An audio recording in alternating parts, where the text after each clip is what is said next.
आत्मीय भाइयों एवं बहनों प्रणाम। आपको पुस्तक धर्म और विज्ञान विरोधी नहीं पूरक लेखक पंडित श्री राम शर्मा आचार्य पढ़कर सुना रहे थे। 5 विषय आपको पढ़कर सुनाए। 6वां विषय धर्म और दर्शन की उत्क्रांति भी आवश्यक पढ़कर सुनाई। आखिरी विषय अंतर्गत अब दर्शन की बारी है, उसे कुछ करने दिया जाए। सुनते हैं, आइए पुस्तक का आखिरी वीडियो। साथियों, विज्ञान का तात्पर्य प्रकृति के कुछ रहस्यों का उद्घाटन अथवा कुछ उपकरणों का निर्णय कर लेना मात्र नहीं, वरन उसकी व्यापकता मानवीय दृष्टिकोण को अधिक सुविस्तृत, तथ्यपूर्ण एवं सत्यनिष्ठ बनाने तक चली जाती है। विज्ञान का उपयोग भौतिक सुविधाओं के संवर्धन अथवा जानकारियों का क्षेत्र बढ़ाने तक सीमित नहीं है, वरन वास्तविक उपयोग यह है कि हम तथ्य और सत्य को प्रश्रय दें। परंपराएं कितनी ही पुरानी अथवा बहुमान्य क्यों न हो, यदि वे यथार्थता और उपयोगिता की कसौटी पर सही नहीं उतरती तो उन्हें बदलने के लिए सदा तत्पर रहें। नए या पुराने के झंझट में न पड़कर विज्ञानी सत्य को ही मान्यता प्रदान करता है। मित्रों, विज्ञान न केवल एक प्रक्रिया है, वरन एक प्रवृत्ति भी है, जिसका फलितार्थ है साहसपूर्ण, विवेचनात्मक एवं तथ्य समर्थित यथार्थवादी दृष्टिकोण। सत्य की खोज के लिए यह आवश्यक है कि हम तर्क और तथ्य की कसौटी पर प्रत्येक मान्यता और परंपरा को कसें और उनसे जो खरी उतरती हो, उनमें से जो खरी उतरती हो उन्हीं को अंगीकार करें। विज्ञान के इस पक्ष को दर्शन कहा जाता रहा है। वस्तुतः दोनों के समन्वय से ही एक पूर्ण विज्ञान की प्रतिष्ठापना होती है। मान्यता पुरानी है मित्रों, मान्यता पुरानी है। नई इस व्यामोह से निकलकर, मान्यता पुरानी है या नई, इस व्यामोह से निकलकर जो तथ्य है उसी को स्वीकार करने की बात यदि मन में समा जाए तो समझना चाहिए कि वैज्ञानिक दृष्टिकोण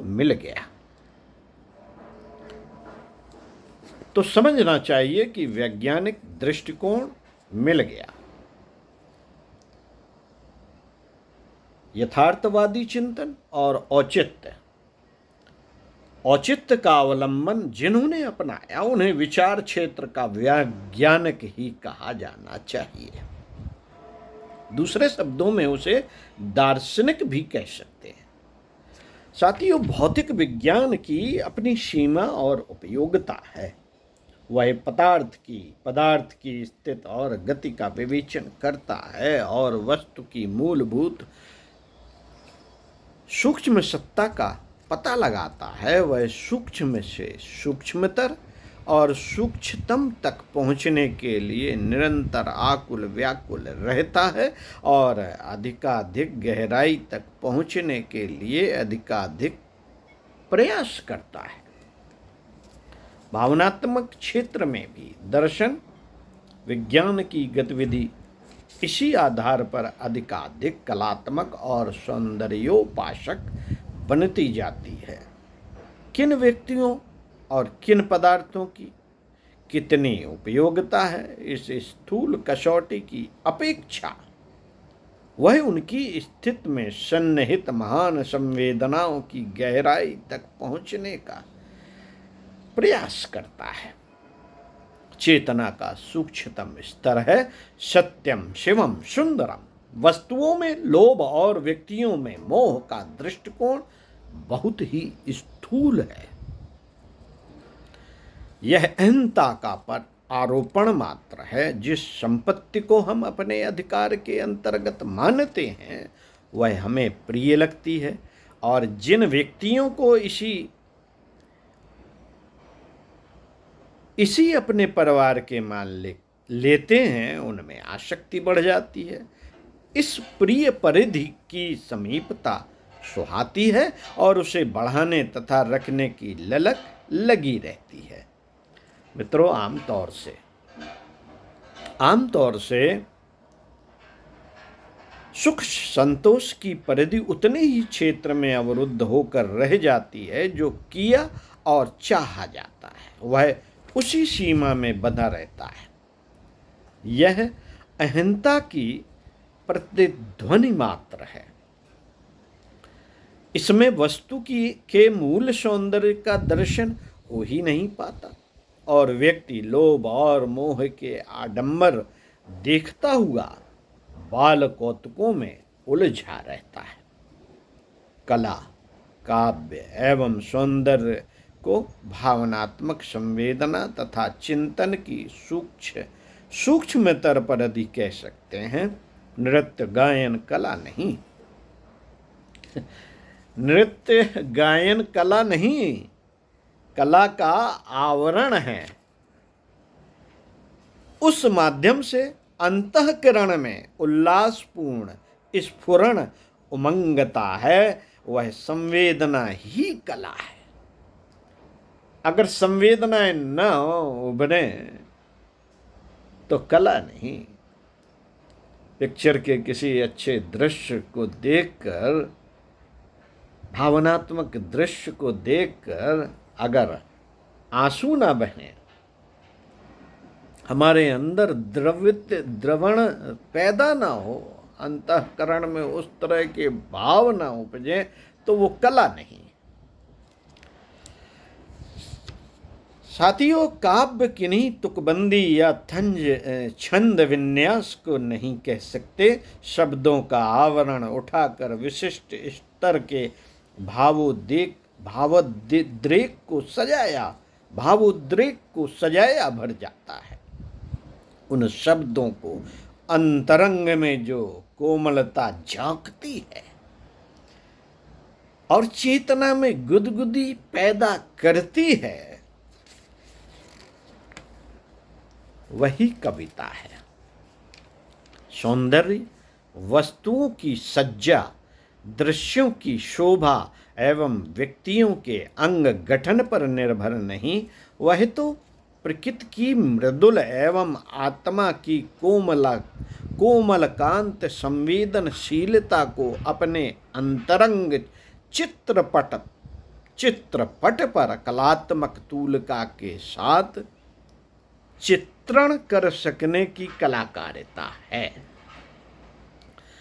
सुंदरता को दूसरे शब्दों में दिव्यानुभूति कह सकते हैं, जो भाव भरे अंतःकरण में अपनी विशिष्टता के अनुरूप उमंगती उभरती रहती है। उसका किसी के अंग संगठन से कोई विशेष संबंध नहीं है। द्रौपदी और लैला बिल्कुल स्याह काले रंग की थी, साथ ही कुरूप भी थी, पर उनके प्रेमी प्राण प्रिय मानते थे।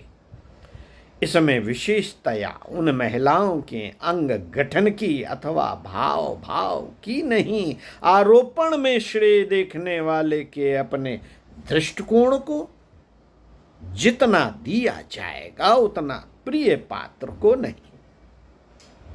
साथियों, भौतिक विज्ञान को असंस्कृत समझने का कोई कारण नहीं, क्योंकि उसका उद्देश्य न केवल अणुसत्ता का विवेचन एवं उपयोग जानना है, वरन चेतना के साथ जुड़ी हुई कोमल संवेदनाओं को उभार कर अंतःकरण के भाव भरी रसानुभूति प्रदान करना भी है। इन दोनों प्रयोजनों को साथ लेकर चलने से ही विज्ञान की पूर्णता बनती है, अन्यथा भौतिकी को ही विज्ञान मान लेने पर तो वह सचमुच ही असंस्कृत बन जाएगा। तब उसे लंगड़े, काने, कुबड़े, पंगे, नखटे, बूचे की संज्ञा दी जा सकेगी, पर वस्तुतः कुरूप एवं कर्कश ही बन जाएगा। वह वस्तुतः कुरूप और कर्कश ही बन जाएगा। जीवन को जड़ और चेतन का समन्वय कह सकते हैं। हमें पदार्थों का भी उपयोग करना पड़ता है और चेतनता से भी वास्ता पड़ता है। हमारा शरीर स्वयं जड़ पदार्थों से बना है और अंतःकरण में चेतना की सत्ता विद्यमान है। उभयपक्षीय वस्तु स्थिति से अधिकाधिक आनंद लेने के लिए उनकी सूक्ष्मता में प्रवेश करना आवश्यक है, ताकि जो अभी तक नहीं मिल सका वह आगे मिल सके। इस आवश्यकता की पूर्ति स्थूल जड़ जगत के क्षेत्र में भौतिकी द्वारा संभव होती है और चेतना के क्षेत्र में भाव संवेदना के अंतराल में प्रवेश करके यह प्रयोजन सिद्ध किया जा सकता है। मित्रों, विज्ञान और दर्शन का क्षेत्र पृथक रखा जाए तो दोनों ही अपूर्ण रह जाएंगे। वस्तुतः वे दोनों हैं भी नहीं। वस्तुतः वे दोनों दो हैं भी नहीं। एक ही तत्व के दो पूरक पक्ष हैं। भौतिक जड़ पक्ष को संभालता है और ब्रह्म विद्या चेतना को सुसंस्कृत बनाती है। तथ्यों की उपेक्षा करके मात्र चिंतन की कलाबाजी का खेल खड़ा करते रहने वाला दर्शन भ्रांतियों का भंडार बन जाएगा। वह हमें अवास्तविक कल्पनाओं की उड़ान में उड़ते रहने वाला, दिवा स्वप्न देखते रहने वाला मात्र बना कर रख देगा, हमें भी गड़बड़ा देगा। इसी प्रकार जड़ पदार्थों की क्षमता पर निर्भर होते होते हम स्वयं हृदयहीन मशीनी मनुष्य बनकर रह जाएंगे। विज्ञान को दर्शन के साथ और दर्शन को विज्ञान के साथ अपना तालमेल बिठाना पड़ेगा। तालमेल। यद्यपि आज यह बहुत कठिन दिखता है, पर कल इसकी अनिवार्यता अनुभव की जाएगी। सत्य और तथ्य का समन्वय करने से ही सर्वतोमुखी प्रगति के दोनों पहिए गतिशील हो सकेंगे। विज्ञानी को कलाकार बनना चाहिए और कलाकार को विज्ञान के साथ अपना तालमेल बढ़ाना चाहिए। दर्शन और विज्ञान को मिलाकर उभयपक्षीय आवश्यकताओं की पूर्ति करना चाहिए। दोनों को दो धाराओं में बहते हुए भी एक लक्ष्य तक पहुंचना चाहिए। पिछली कितनी ही मान्यताएं, परंपराएं, परिभाषाएं और आकांक्षाएं अब अवास्तविक और सामयिक ठहरा दी गई हैं। किसी समय उनका औचित्य रहा होगा, पर अब उनके साथ चिपके रहना हमें केवल उपहासास्पद ही बना सकता है। साथियों, ठीक इसी प्रकार यदि विज्ञानी बिना हित अनहित का विचार किए घातक आविष्कार करता रहा और विलास बुद्धि में आविष्कारों का उपयोग होता रहा, तो मनुष्य अपनी कलाकारिता को अनावश्यक समझने लगेगा और उसकी सौंदर्यानुभूति समाप्त हो जाएगी। सौंदर्य नहीं देख पाएगा, उसकी अनुभूति भी नहीं कर पाएगा। यदि ऐसा हुआ तो विज्ञान की प्रगति सचमुच बहुत महंगी पड़ेगी। विज्ञान के संपर्क में दर्शन की सत्ता को खतरा उत्पन्न हो जाएगा। इस प्रकार सोचना तभी उचित है जब वह अवास्तविक आधारों को लेकर चल रहा हो। अब बुद्धिवादी युग आ गया। अब बुद्धिवादी युग आ गया। क्यों और कैसे की कसौटी पर कसे बिना अगले दिनों कोई भी प्रचलन को स्वीकार न किया जा सकेगा। यथार्थता की परीक्षा से यदि दर्शन भागेगा तो उसका यह भगोड़ापन ही उसकी कच्चाई समझ ली जाएगी और दम भी बताकर समय का प्रवाह उसका साथ छोड़ देगा, तब उसे बेमौत मरना पड़ेगा। इससे अच्छा यही है साथियों कि वह समय रहते आत्मनिरीक्षण परीक्षण करके उसे इस योग्य बना ले कि तथ्यों का सामना करने में उसे डरने की तनिक भी आवश्यकता ना रहे। दर्शन का गौरव इसी में है। आत्मीय भाइयों एवं बहनों, साथियों, प्रबुद्ध वर्ग के, विज्ञान वर्ग के सभी लोगों से भाव अंतिम पैराग्राफ पढ़कर सुना रहा हूं। भाव संवेदनाओं का क्षेत्र उतना ही सुविस्तृत है, भाव संवेदनाओं जितना कि भौतिक जगत। यह एक तथ्य है कि मनुष्य की आत्मसंतुष्टि, शांति और प्रसन्नता भावनाओं के ही स्पंदन में है। फिर भी भावनाओं की उपेक्षा की जाती रहती है। भाव विज्ञान और धर्म एक ही सिक्के के उभय पक्ष हैं, दो भिन्न वस्तुएं नहीं। भाव विज्ञान और धर्म एक ही सिक्के के उभय पक्ष हैं, दो भिन्न वस्तुएं नहीं। इस तरह धर्म के बिना हमारा काम वैसे ही चल नहीं सकता जिस तरह अन्न और वस्त्र के बिना। साथियों, इससे मानवीय व्यवहार प्रभावित होता है। धर्म का उद्देश्य उसे निरंकुश होने से बचाना है, अतएव उसकी उपेक्षा नहीं की जानी चाहिए। विज्ञान के साथ धर्म का समन्वय बना रहने से ही मानवीय प्रगति की शांति और प्रसन्नता स्थिर रह सकती है, इससे कम में नहीं। ओम शांति।